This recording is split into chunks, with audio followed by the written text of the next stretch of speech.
Shalom bene data, nanje gushinga intahe ku vyiza Imana ibandanye dukorera, ku vyiza Imana ihejeje kunkorera. Bene data, ndashaka gushinga intahe kuko Imana irakiza, Imana irahezagira. Kuri uwo munsi rero nashaka gushinga intahe, nako ndasengana na Kristo. Numvirije intahe ya mwene data aba muri Cote d'Ivoire, yakarasenga avuga ko yabohotse ku migozi ya karande. Naje nafashe ndiko ndasenga, ndaduza ukwizera, ndasenga haragera aho rero ntangura kumva amate akamye, ntangura kumva umenga ashaka kuruka, ntangura gufatwa no gucira urute rwinshi, ndacira urute rwinshi. Kristo abana yasenga, naje ndaduza ukwizera bandasenga bene data, haragera aho ntangura kudahwa, ariko nkadahura urute rwera. Mbandanya senga, Kristo araheza gusenga, ndasubizamwo, ndabandanya senga, subira kudahwa kandi guma cira urute rwera, ndahura urute rwera. Bene data, nashaka gushimira Imana irambohe ku migozi yose karande, irambomoreye ivyo vyose vyari bimboshe, iracagaguye imigozi ya karande. Bene data, numva ubu ndemurutse, numva ubu nduhutse ku mutima. Eka nashaka gushinga intahe mvuga ati Imana irakiza, shimira Imana ko ari Imana nyamana.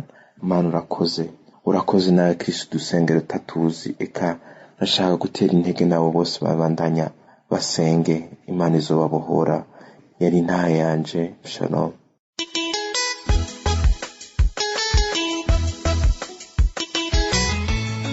Shalom, tuza kunguka. Nanjye nje gutanga intahe yo gushimira Imana ibyiza yankoreye. Ni byinshi ntarondora. Kangukira mfasha mu buzima bwanjye kuva nayimenya muri 2019. Kuva namenya kanguka yampinduriye ubuzima bwinshi, haba mu rugo rwanjye, haba no mu buzima bwanjye. Cyane uyu munsi cyo nje gushimira Imana n'ibyo yankoreye. Mu minsi yashize nararwaye, ndwara umugongo ufatiye mu kaguru no mu itako no kuzamuka. Nijoro ndafatwa, ndaremba, nanirwa kuramanura ukuguru. Umugongo urambabaza, njya kwa muganga biranga, imiti bampaye yanga kumfasha, n'umutware wanjye nawe biramufata, nawe afatwa gutyo. Turarwara, turaremba, tubura indwara turwaye yariyo. Ariko rimwe ari nijoro numva ameze nabi, ntashobora kurambura ukuguru, numva kwa kumuriro, umugongo ntabasha kwihindukiza. Nibuka ko mfite kanguka, ndahaguruka shyiramo kanguka yo ku gatandatu, ntazi ngo noyiho wa gatandatu. Ndapfukama imbere y'igitanda, ndasengana na Kristo, ndasenga mbabaye, ndibwa, ariko Imana iranshoboza, inyibutsa kanguka. Ndasenga, maze gusenga nimva nizeye ko Imana intabaye. Nta manifestation numvise. Bavuze umuntu urwaye umugongo, ariko numva nta manifestation ngize, ariko ngira kwizera ko nanjye ndimo. Niba bavuze umwe cyangwa babiri, nanjye numva ko ndi muri abo ngabo. Ndashimira Imana ko hari byinshi nkorera. Ndashimira Imana ko ubwo namaze gusenga ndaryama, mbona ibitotsi, ndasinzira. Kuva icyo gihe hashize nk'ukwezi, ndagenda ndumva ndi muzima, ndaryama ngasinzira, ndabasha kunama. Ubundi sinabashaga kunama ngo nisige n'amavuta, sinabashaga kunama ngo niyambike umwenda, ariko kuva nasenga numvise Imana yankijije. Ndayishima, Imana yaciye icyubahiro. Abakozi bakanguka, Imana bakomeze imbaraga, ibambike inkomezi. Abaparteneri bakanguka bose nabo Imana ibagirire neza, kandi n'abandi bose bagisenga, n'abandi bagitakambira Imana ntibacike intege. Imana irumva, kandi ndashima Imana ko inyumva. Ndashima Imana ko yanyigishije byinshi. Ndashima Imana ko yanyigishije gutegura umunsi. Ndashima Imana ko yanyeretse ko kwitotomba atari byiza, narabiretse. Niyo ngiye kwitotomba nibuka ijambo Kristo ahora atubwira. Ndashima Imana ko mu mutima wanjye numva nezerewe kandi ndanyuzwe. Shalom.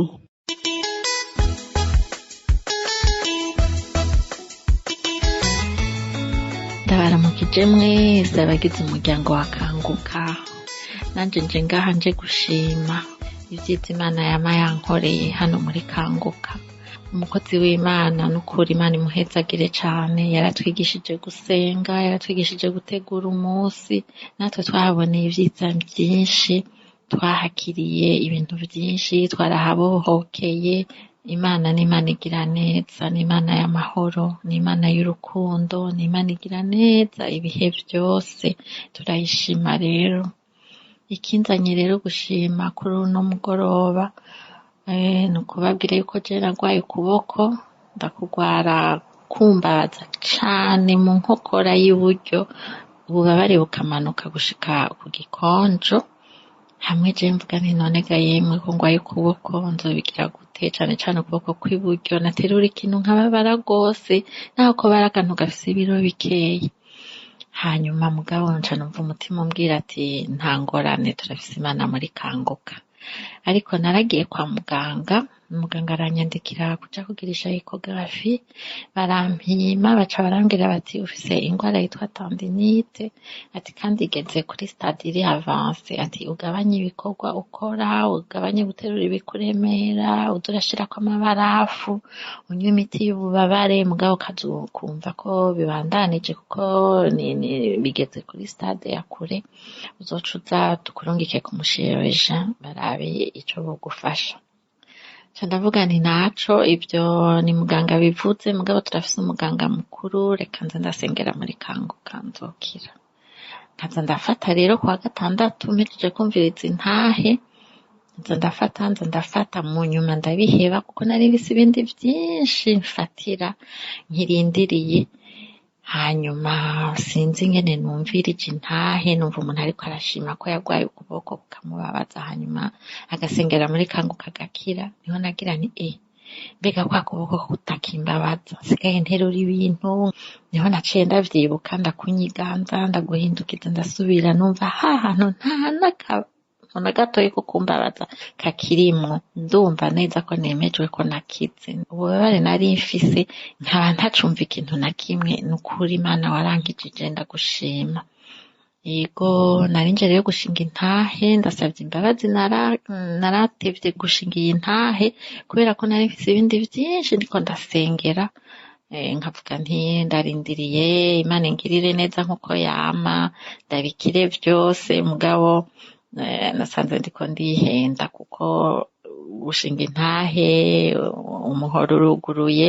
Ego niho numva umutima umbwira ati banza ushinge niyo ntahe, hanyuma n'izindi uzozishinga. Rero ndashimira Imana yarakoze cane kunkiza, ndashimira Imana yaduhaye umukozi wayo, Imana imuhezagire n'umuryango wiwe, Imana imutubungabungire, ibungabunge n'umuntu wese agize umuryango wa Kanguka, umuntu wese agira ico akora kugira iki kiganiro gishike kure mu mbibe z'isi. Imana imuhezagire, imugirire neza, imubungabunge. Ndabashimiye rero mwese, namwe bwe mutanga intahe zirubaka, intahe nizo zidufasha. Yego amen, iyo yari intahe yanje.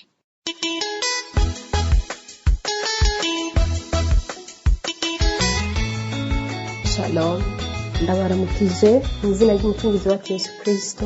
Nanje ashaka gushinga intahe y'ivy'Imana yankoreye. Imana yankoreye byinshi cyane, ndashaka gushima ikingene Imana yankirije umugongo. Jewe ndashaka yo gushimira Imana ingene Imana yangiriye neza, ukungene Imana yankijije, irankiza umugongo. Yari ngwaye umugongo mu buryo bukomeye cyane. Nari ngo umugongo nari ndagwaye igihe kinini kuva nko mu 2016 gutyo, niho navuga yuko natanguye kumva umugongo, niho nongereranya. Ariko sinagena kwa muganga bitewe nuko nyene abantu baba bavuga yuko umugongo kwa muganga udakira. Ariko icyo gihe nkiri mu Burundi hari ukuntu bavuga ngo inyo yamaze mu gitondo hakiri kare atakintu kimwe urafungura akira. Ivyo narabigerageza ariko bikabukira umwanya muto, yundi mwanya bikongera bikagaruka, ariko byibuze nyweye amazi bikagabanuka. Ariko nkishika muri bihugu rero nko mu 2021 niho natanguye rero kumva umugongo mbabaza cyane mu buryo bukomeye, ku buryo n'aya mazi ntashobora kuyakoresha ngo ndetse womengo n'undi mugongo w'ubundi bwoko atari uwo nari nsanganye. Ariko rero hoho biba bibi cyane. Hanyuma uyu mwaka wa 2022 nkomeza kugwara umugongo ku buryo nkora n'akantu gato gusa umugongo ukamerera nabi, namara n'umunsi wose nta kazi kenshi ufise, kuko hari igihe bishika umuntu akabona agahengwe, umuntu ntakore iminsi yose. Abantu bose ntibaruha buri munsi, ntibabona ibyo bakora ngo baruhe buri munsi. Hari igihe ubona yuko by'ukuri uwo munsi atakazi kenshi wakoze, ukabona waronse akaruhuko gakwiye, ukicara amasaha akwiye cyangwa ukaryama amasaha akwiye, ariko n'ubundi umugongo ukagumiza kwa kundi nyene. Ariko naraba nkabona ko umugongo pe udategwa n'akazi kenshi, ahubwo hari ikindi kintu gibyihishe inyuma, kuko bitewe nuko ushobora kubona akanya ko kuruhuka umunsi umwe, iminsi ibiri, ariko ugasanga n'ubundi wa mugongo ugumye umeze kwa kundi nyene, ntihagire igihinduka kandi atakazi kenshi nakoze. Nukuri nguma nsenga, nguma nifatanya na Kanguka. Umukozi w'Imana akavuga hari abantu bagize umugongo, nanje nkavuga ati Mana urakoze kunkiza, nanje ahari turi kumwe nabo, nanje ndi muri abo bakize, ariko n'ubundi bikongera gutyo. Nukuri uko umukozi w'Imana akomeza kuvuga ntimurambirwe, nukuri ubuye nukuri nagomba gushima nimba nshobora kugenda mu kazi nkabyuka nkakora akazi amasaha 2, 3, 4 mpagaze, nahora numva umuriro mu mugongo, wumva umuriro wundi uteye ubwo, ukamenga mu mugongo umuntu yohashira nk'igikombe c'amazi akagigumizaho cobira, amazi yobira n'ukuri kubera ubushuhe, sinuname ikintu cyose nakwicara nicaye nabi, ugasanga uko bisaba kwicara no kwigengesera, simba uko nicaye, simba uko njyana, nta kuryamira urubavu, nta kuryamira iburyo canke ibumoso, ahantu honyene nakumva amahoro honyene nigihe njyame ngaramye gusa, nta handi hantu nashobora kumva amahoro.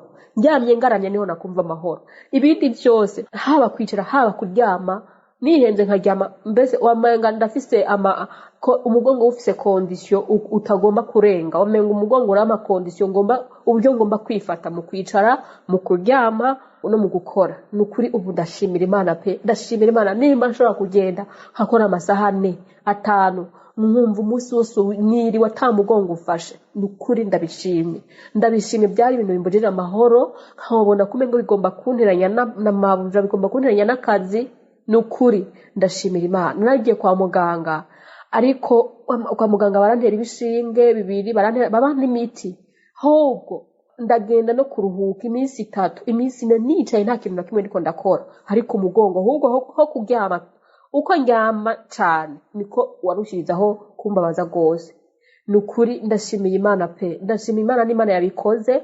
Byari nararose inzozi, numva umuntu ambariye ngo ntuzongera kugwara umugongo, ariko ndabifata minerego, ariko babimbaririre mu nzozi. Ndavuga ati sinzongera kugwara umugongo, yenda ndabifata minerego, ariko nabyumviye mu nzozi, numvise ijwi mu nzozi ndyamye mu itiro, numva umuntu ambwiye ngo urazi ngo ntuzosubira kugwara umugongo, ntuzosubira kumva ubabara. Nukuri ndashimira Imana, nimwumva ukuntu noshima. Nukuri nyimba hari ikintu cyari kimbujije amahoro, umugongo, byanteranya n'akazi, byanteranya n'ababosi. Nuko nyene umuntu hari ukuntu ufise ikibazo n'Imana ikaza ikaguhishahisha, ukugira umubosi ntabimenye canke mu mabuja ntaguma abona yuko, kandi umwara wo kumubwira yuko ugwaye, uko umubwira yuko ugwaye bishuzaho kuba ikibazo, ahubwo wofuma winumira n'intambara ziba nkeye. Ariko ndashimira Imana pe, ndashimira Imana. Mabuja yari yarambwiye ati sinkeneye kumva yuko umbwira ko ugwaye, sindabishaka, sindabikeneye, mu burwayi bwawe nta nyungu ndabibonamwo, nyimba udashoboye gukora taha ndodoro yundi. Ndavuga ati Imana koko ntahe kubera umugongo, aho ahandi ho nzoba ngiye, n'ubundi nzoba ngiye gukora, nta kwicara muri iyi si, n'ubundi aho hariho hose ni ugukora. Nubwo nopfa ngaha singiye kuryama, singiye kugira naho nyene aho nzoba ngiye gukora. None ndakwingize nkiza, ntiwe ndavuga ati ngo mabuja aragirukanye kubera ndavuga ati ndabwira Imana ati sinzosubira. Wumvise mabuja yavuze sinzosubira kumubwira yuko ngwaye, sinzosubira kumubwira yuko ngwaye. None kamana ubwo mabuja yabivuze uko, uwo ni wewe panza amaso, nta kindi kintu cyo gukora. Ndashimira Imana pe, ndashimira Imana yuko Imana yakizije umugongo.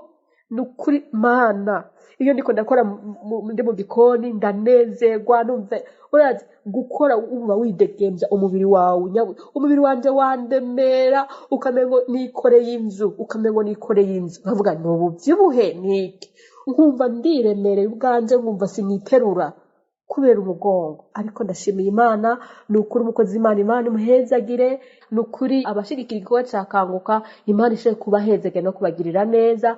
Isaha n'Imana ni isaha yayo nyene, ni ukuri kandi igihe cageze Imana irakora. Ni ukuri ndashimira Imana. Ego, Imana ibahezagire abumvise intahe yanje. Shalom.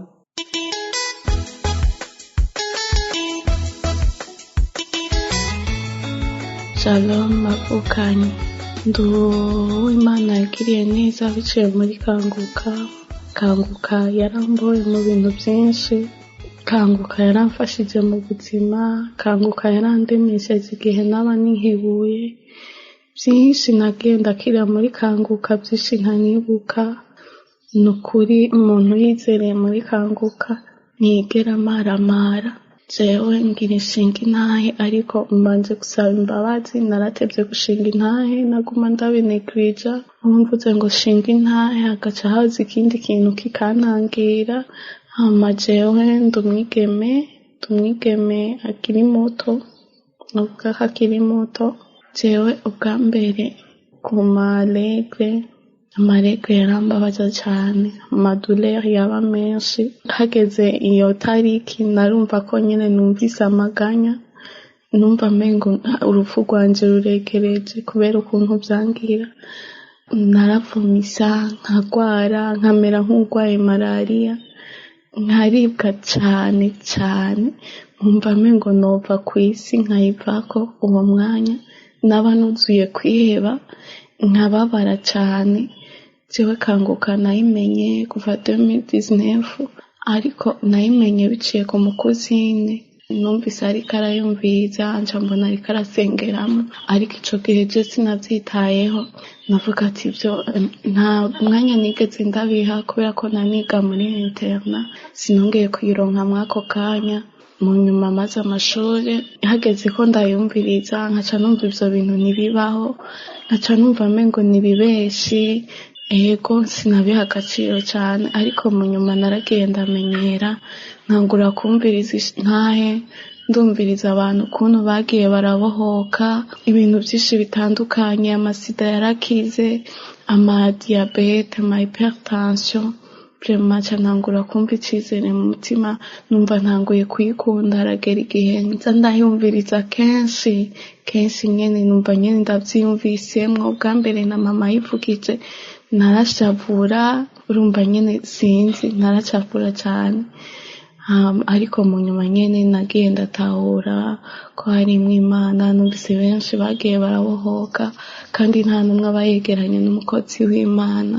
Ariko rero nanje naragize ukwizera ico gihe rero naciye nanje ntangura gufata muri Kanguka. Narafashe igihe kitari gito vraiment, ndibuka narafashe igihe kitari gito, mfata munsi y'umukondo, mfata hasi nyene, aha nyene mu nda, fata. Haragera igihe umukozi w'Imana avuga hariho abakobwa babohotse, hariho abakobwa baba barabagiye mu mihango, nibakire gukira. Nyene ndashima, ndumva ko nanje ngendewe. Uwo munsi numva ko nanje ntabawe. Bakunzi b'Imana, ico gihe mu kwezi kwa mbere kwarashitse, nta kintu na kimwe nigeze numva, byaje nyene kumwe bisanzwe nyene, nta douleur nigeze numva, nta na gato. Manza kurindira, reka ndindire n'ukundi kwezi uko nyene, numva nyene Imana narabohotse. ndashimira Imana ko nanje yanyumvise. Bwa mbere narumva abandi nyene bashinga intahe, nanje nkavuga ati none Imana kubera iki je utangendera, kubera iki je utambohora? Ariko Imana yishura ku gihe. Ego njyewe n'ivyinshi nabohokeye muri Kanguka. Hari ukuntu narifise munsi y'umukondo, harashobora kuza utubyimba twinshi nyene munsi y'umukondo, nyene bikambangamira, nkiyagaza nyene bikambangamira. Numva ko mbangamiwe, numva ko nihevye nyene. Kimwe gikize ikindi caba caje. ariko rero byo byose narabisengeye muri kanguka, byose ngenda ndabohoka, byose birayonga, imiyaga, urumva ni byinshi nabohokeye muri kanguka, ariko Imana imbabarire ko natevye gushinga intahe. Hama kanguka yarafashije mu bintu byinshi, yarafashije kumva ko kwakira ubugombe bw'Imana niyo buba butandukanye n'ubw'iwacu. Jewe vraiment nari umuntu yiheba cyane, nari umuntu afite ishavu, urumva nyine ikintu kibaye ntibyarangora kucakira, nimba ari kibi kibaye byarangora kucakira, nkumva nyine ko nobaho ndi uwo kwigunga, atamunezero nigera ngira mu buzima bw'iwanje. Ariko ibyo byose nagenda bibohoka, sinzi ngo byagenze uko. Ubu ndakira ubugombe bw'Imana, ubu ndumva ko ikintu cyose kibaye ku buzima bw'iwanje, yaba ikibi canke iciza, nkwiye gushima. Ntawizigiye Imana yigeze amaramara. Muri kanguka nahaboneye ibintu byinshi, hariho Imana ikora, hariho Imana yumva amasengesho yacu, hariho Imana itwumva igihe cyose tuba turiko turarira. Abantu benshi twizere, abajene twizere, ivyo byose dusengera twizere ko Imana iriko irakora. Niyo tuteba kwishurwa, tugume twizeye, tugume dufashe, kuko ni Imana yishuriye kubwiye. Imana ihabwa icubahiro. Nagenda yibona muri byinshi, Imana iriho kandi irakora. Ntawayizigiye yigeze amaramara. Umukozi w'Imana, Imana ikomeze kumuhezagira, umuryango we wose ikomeze kubahezagira, abashigikira igikorwa ca kanguka bose Imana ibahezagire. Shalom. Iyo yari intahe yanje.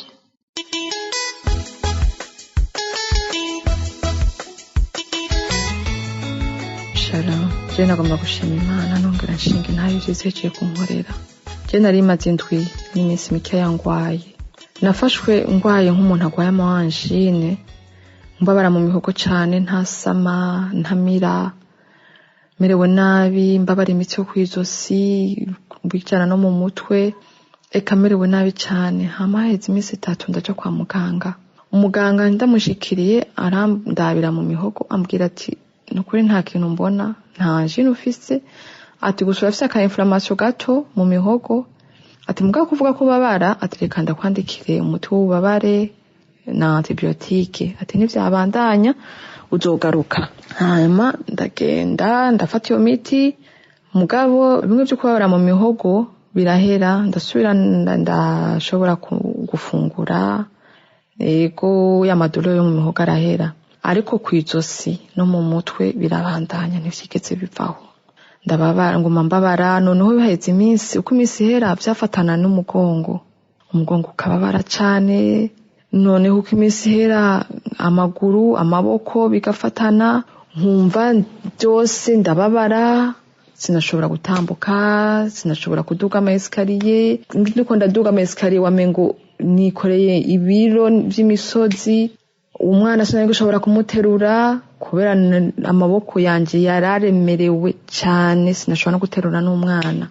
Hama uyu munsi mu gatondo mbyutse ndavuga nti reka mfate kanguka, ndafata kanguka yo mu ndwi iheze, kwa gatandatu iheze ndayishiramo, numviriza ama témoignage zirahera, amasengesho aratangura. Isengesho ritanguye ntangura kwayura, umukozi w'Imana arakomeza arasenga, nanjye ndakomeza ndasenga. Agejeje hagati acavuga ati hariho umuntu kuva ntanguye gusenga yagumye yayura, ati nihakire kubohoka, hariho imigozi ikiracika. Nanjye numva muri jewe ati ni jewe nta wundi. Ndashima ngitangura gushima, numva yamitsi kwizosira bayeholashe, numva wa mutwe wari umaze imisi ubabara, numva uwo mutwe uramerewe neza, numva wa mugongo urasubiye uraremurutswe, ya maboko yarandemereye numva arasubiye araremurutswa, ya maguru numva ndasubiye ndabayeholashe, numva nsubiye kuba umuntu muzima, numva merewe neza. Ndashima, ndavuga Mana urakoze urambohoye Mwami, ugira neza Mana. Ndashimiye cyane umukozi w'Imana dusengera atatuzi, warahezakiwe. Ngusabiye umugisha n'umuryango wawe, Imana ibagirire neza, Imana igirire neza abitayeho uwo murimo wa Kanguka, abapartenaire, abakozi bose bakorera muri Kanguka. Imana mwese bahezagire kubwo kwitanga kwanyu. Icubahiro c'Imana no kuganza nibigaruke ko ubu n'imyaka yose. Amen. Shalom.